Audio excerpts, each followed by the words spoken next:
বন্ধুরা, আমি শুভ আর তোমরা দেখছো আমার ইউটিউব চ্যানেল বাউন্ডুলে। তোমাদের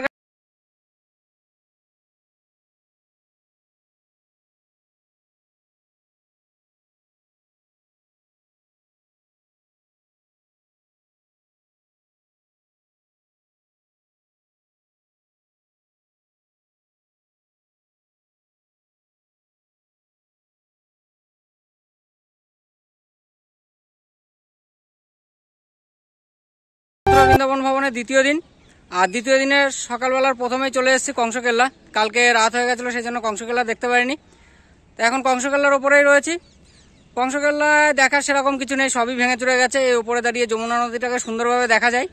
তো দেখার ইচ্ছা ছিল কংসের কারাগার, দেখলাম। ব্যাস, এবার এখান থেকে বেরোবো। বেরিয়ে নেক্সট কোথায় যাই সেটা জানতে হলে বা দেখতে হলে অবশ্যই আমার সঙ্গে থাকতে হবে। চলো সঙ্গে থাকো আর দেখতে থাকো।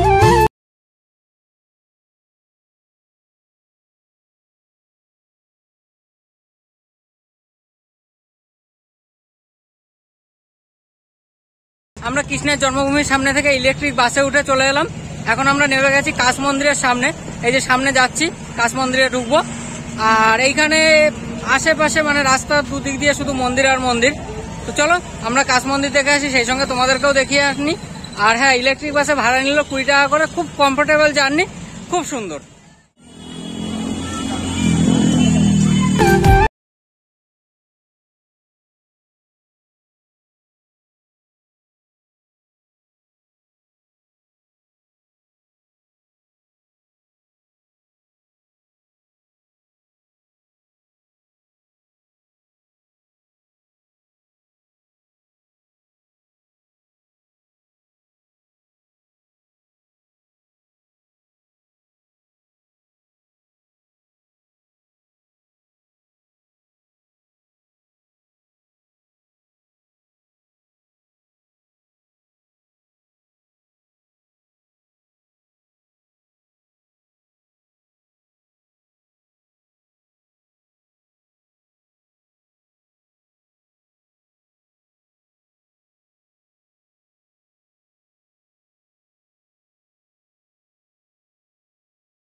বন্ধুরা, কাশ মন্দিরের পেছনে একটা কৃত্রিম গুহা করা রয়েছে, তার ভেতরে কৃষ্ণের বিভিন্ন সব লীলা রয়েছে।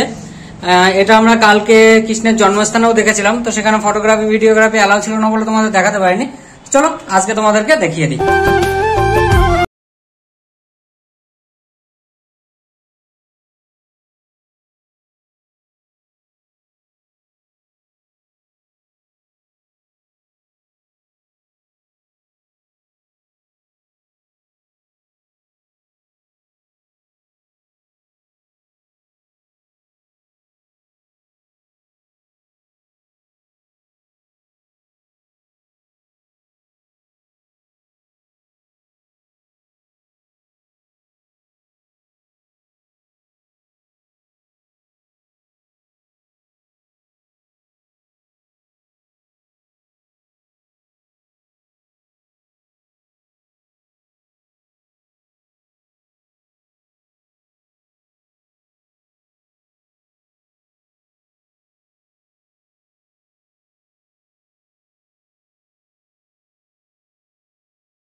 আমরা ক্লাস টেম্পল থেকে বেরিয়ে প্রায় 1.5 কিলোমিটার হেঁটে চলে এসেছি মদনমোহন মন্দিরে। এখন এই যে আমরা মদনমোহন মন্দিরে দাঁড়িয়ে রয়েছি। আর আস্তে আস্তে রাস্তার দুধারে অনেক মন্দির রয়েছে, সব তো দেখানো সম্ভব না, সবগুলোতে আমরা ঢুকছিও না। তো মেন মেন যে মন্দির সেগুলো আমি দেখাচ্ছি। তো এখন মন্দিরের ভেতরের দিকে প্রবেশ করব। মন্দিরের ভেতরে ঘুরে এসে আবার তোমাদের সঙ্গে কথা বলছি। আর এখানে বাদরের খুব উৎপাত, ফোন বের করাও খুব মুশকিল হয়ে যাচ্ছে, ওই জন্য সেইভাবে ভিডিও করতে পারছি না ঠিকঠাক।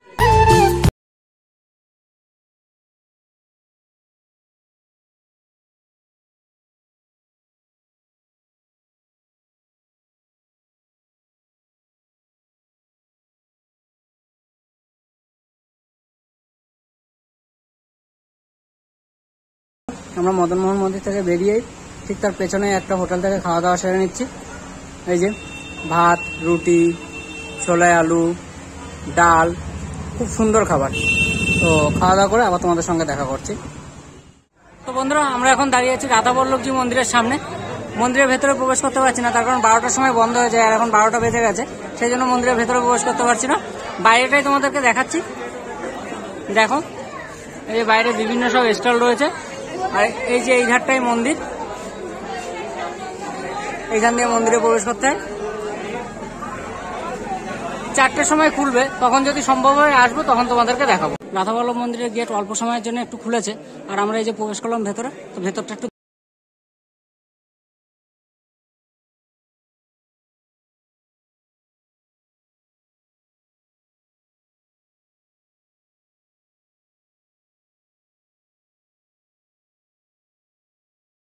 আমরা এখানকার দেবতা দর্শন করতে পারলাম না, কারণ সে মেন গেট বন্ধ করে দিয়েছে।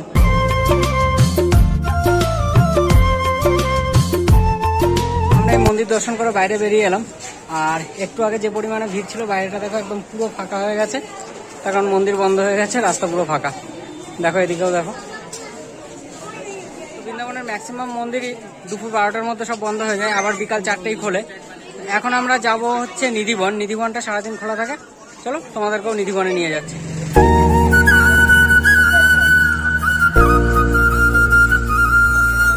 তো আমরা এখন চলে এসেছি নিধিবনের প্রবেশদ্বারের সামনে। এই যে এখান থেকে প্রবেশ করে নিধিবন। চলো নিধিবনের ভেতরে যাওয়া যাক।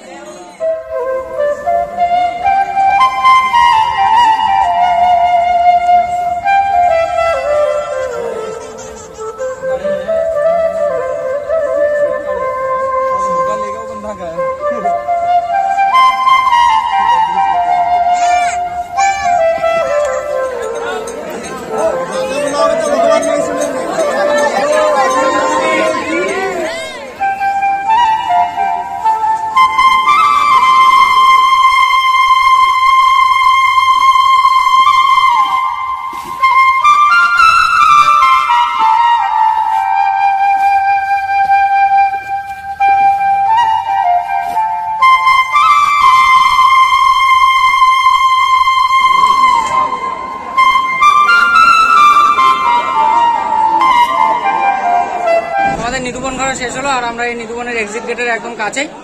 তো এই মোটামুটি নিধুবনের ভেতরে এই যে যে গাছগুলো রয়েছে, এগুলো সব শাখা প্রশাখা, সব নিম্নমুখী। এই হচ্ছে এখানকার বিশেষত্ব। আর ভেতরে 4টে মন্দির রয়েছে, আর এই বনটার ভেতর দিয়ে একটা রাস্তা রয়েছে। রাস্তাটা অবশ্য পুরো ঘেরা, এর ভেতর দিয়ে হেঁটে হেঁটে যেতে হবে, আর এই মন্দিরগুলো দর্শন করতে হবে। সুন্দর জায়গা। চলো বেরোনো যাক নিধুবন থেকে।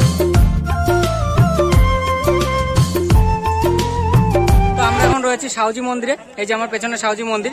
এই মন্দিরেরও গেট বন্ধ হয়ে গেছে, আবার সেই 5টার সময় খুলবে। তো বাইরে থেকেই তোমাদেরকে দেখাচ্ছি। আমরা সাউজি মন্দির দেখে চলে এলাম রাধারমণ মন্দিরে। এই যে দেখে নাও রাধারমণ মন্দির। সাউজি মন্দিরের একদম পাশেই রাধারমণ মন্দির, হেঁটে 1 মিনিট। তো দেখি এই মন্দিরটা খোলা আছে কিনা। যদি খোলা থাকে তাহলে ভেতরে ঢুকে তোমাদেরকে দেখাতে পারবো, আর যদি খোলা না থাকে তাহলে বাইরে থেকেই তোমাদেরকে দেখিয়ে দিলাম। আমরা এখন দেখতে চলে এসেছি রাধা গোপীনাথ মন্দিরে। তো ম্যাক্সিমাম মন্দিরই এখন বন্ধ। মন্দিরের বাইরেগুলোই দেখছি আমরা, আর সেই সঙ্গে তোমাদের বাইরেটাই দেখাচ্ছি। আমরা এখন চলে এসেছি কেশিঘাট। এই যে দেখো, খুব সুন্দর একটা জায়গা যমুনা নদীর পাড়ে। এই দিকটাই দেখো, ভীষণ সুন্দর, ভীষণ সুন্দর লাগছে। এইখান থেকে নৌকায় করে ঘোরা যায় যমুনা নদীতে। এদিকটাই দেখো, ভীষণ সুন্দর।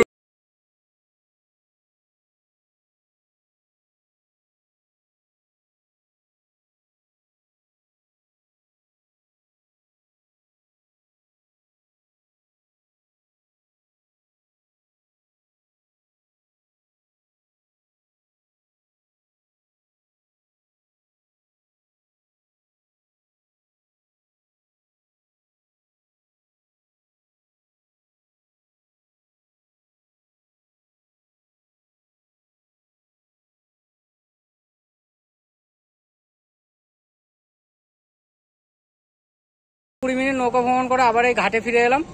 এবার এখান থেকে বেরোবো, বেরিয়ে আবার পায়ে পায়ে আমরা চলে যাব অন্য কোনো মন্দিরে। আমরা এখন চলে এসেছি রঙ্গনাথ মন্দিরের সামনে। এই যে রঙ্গনাথ মন্দিরের প্রবেশ দ্বার, আর এইখানে সেই সোনার তাল গাছ আছে। চলো আমরা মন্দিরের ভেতরে যাই, গিয়ে তোমাদেরকে ঘুরে ঘুরে সবটাই দেখাচ্ছি।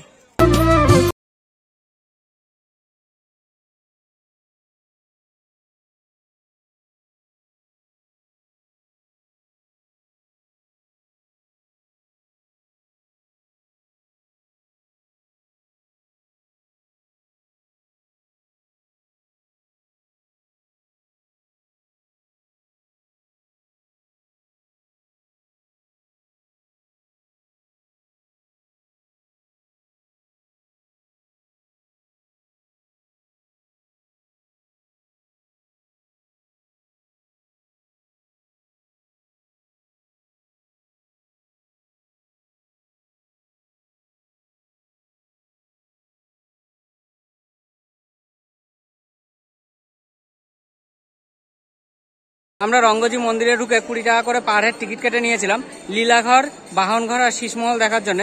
অলরেডি লীলাঘর আর বাহনঘর দেখে এই মাত্র বার হলাম। এখন আমরা যাচ্ছি শীষমহলের দিকে, তারপর তোমাদেরকে দেখাবো সোনার তাল গাছ। আমরা এখন শীষমহলের ভেতরে প্রবেশ করলাম। দেখো তোমরা শীষমহলটা।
বন্ধুরা, আমি এখন দাঁড়িয়ে আছি বহু প্রতীক্ষিত সেই প্রেম মন্দিরের সামনে।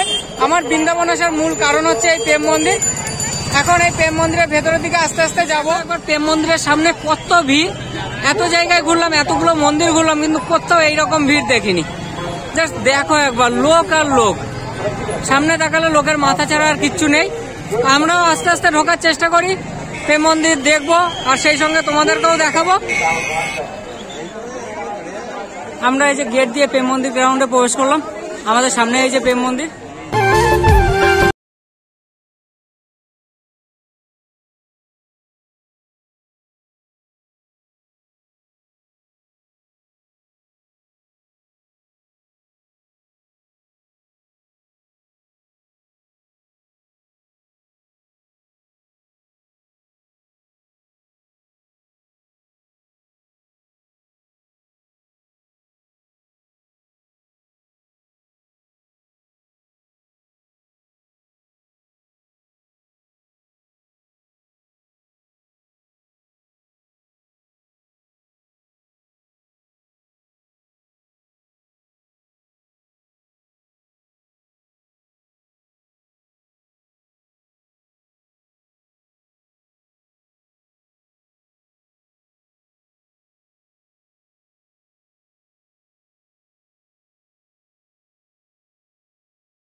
সময় গেছে ভোর 3:30 আর আমাদের মথুরা হোটেল ছেড়ে বেরোনোর পালা। এখন হোটেল থেকে বেরোবো, হোটেলের নিচ থেকে একটা টোটো বা অটো ধরবো, ধরে চলে যাবো মথুরা স্টেশন। আর আমাদের ভোর 5টায় ট্রেন। তো চলো যাওয়া যাক। আমাদের দিল্লি, আগ্রা, মথুরা ট্যুর শেষ হলো। কালকে রাত্রে আর ভিডিওটা কমপ্লিট করতে পারিনি, তার কারণ ফোনে চার্জ শেষ হয়ে গেছিল। কালকে আমরা একদম শেষে প্রেম মন্দির ঘুরে মথুরায় এসে কিছু কেনাকাটা, খাওয়া দাওয়া করে হোটেল রুমে চলে এসেছিলাম, একটু ঘুমিয়ে এখন 3:30টায় বেরিয়ে যাচ্ছি। তো যাই হোক, আমাদের টোটাল ট্যুরটা শেষ করলাম, সেই সঙ্গে ভিডিওটাও শেষ করলাম। চলো বাই বাই। আর ভিডিওটা ভালো লাগলে অবশ্যই লাইক করো, শেয়ার করো, কমেন্ট করো, আর সাবস্ক্রাইব যারা এখনো করোনি অবশ্যই সাবস্ক্রাইব করে নোটিফিকেশন অল করে দিও।